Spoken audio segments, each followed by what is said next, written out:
تمام عالم اسلام کو امام خمینی علیہ الرحمہ کی برسی کی مناسبت سے تعزیت پیش کرتے ہیں۔ خمینی بت شکن کربلا کے مکتب کا وہ شاگرد جس نے امام حسین علیہ السلام کی حل من ناصر ینصرنا کی آواز پر لبیک کہا اور اپنے وقت کے یزید اور اس کی سلطنت کو للکارا۔ خمینی بت شکن امام حسین کے مکتب کے شاگرد ہونے کو ثابت کرتے ہیں اور 2500 سالہ شاہ کی باطل اور کفر آمیز حکومت کا تختہ الٹتے ہیں۔ خمینی بت شکن کے جو خاص صفات ہیں اس میں سے اہم ترین صفت ان کا بندہ خدا ہونا۔ خود فرماتے ہیں عالم محضر خداست، در محضر خدا معصیت نہ کنید۔ یہ سارا عالم خدا کی بارگاہ میں گناہ مت کرو۔ خمینی بت شکن نے ہمیشہ خدا کی بات کی، قرآن کی بات کی، رسول اللہ کی بات کی، مظلوموں کی بات کی، مستضعف کی بات کی۔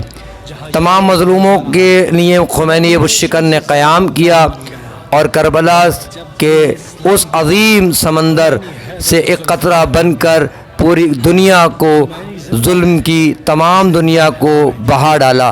آج ہم اور آپ دیکھ رہے ہیں کہ کس طریقے سے کفر کی بساط لپیٹی جا رہی ہے، کس طریقے سے نفاق کی بساط لپیٹی جا رہی ہے، اور کفر کی اور نفاق کی اس بساط لپٹنے میں سب سے زیادہ خمینی بت شکن کا ہاتھ ہے۔ طاغوت جو کرنا چاہتا تھا نہ کر سکا۔ آپ نے فلسطین میں دیکھا، آپ نے یمن میں دیکھا، آپ نے بحرین میں دیکھا، آپ نے عراق میں دیکھا کس طریقے سے کفر کا طلسم اور ان کا ایک خوف جو ساری دنیا پر وہ قائم کرنا چاہتے تھے، کس طریقے سے خمینی بت شکن کے شاگردوں نے، خامنائی بت شکن نے اور ان کے شاگردوں نے، قاسم سلیمانی نے، ابو محمد مہدی نے کس طریقے سے اس بساط کو لپیٹا۔ اسی مناسبت سے جعفر طیار کے اس پلیٹ فارم سے ہم تمام مسلمانوں کو، بالخصوص مومنین کو، جمعے کو ہونے والے اس بھرپور اجتماع میں دعوت دیتے ہیں۔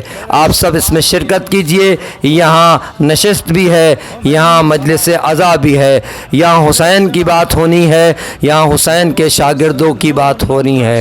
والسلام علیکم ورحمۃ اللہ وبرکاتہ۔ With courage he sought. He would never die. He lives in our hearts. Khomeini is alive. Khomeini is alive. He lives in our hearts.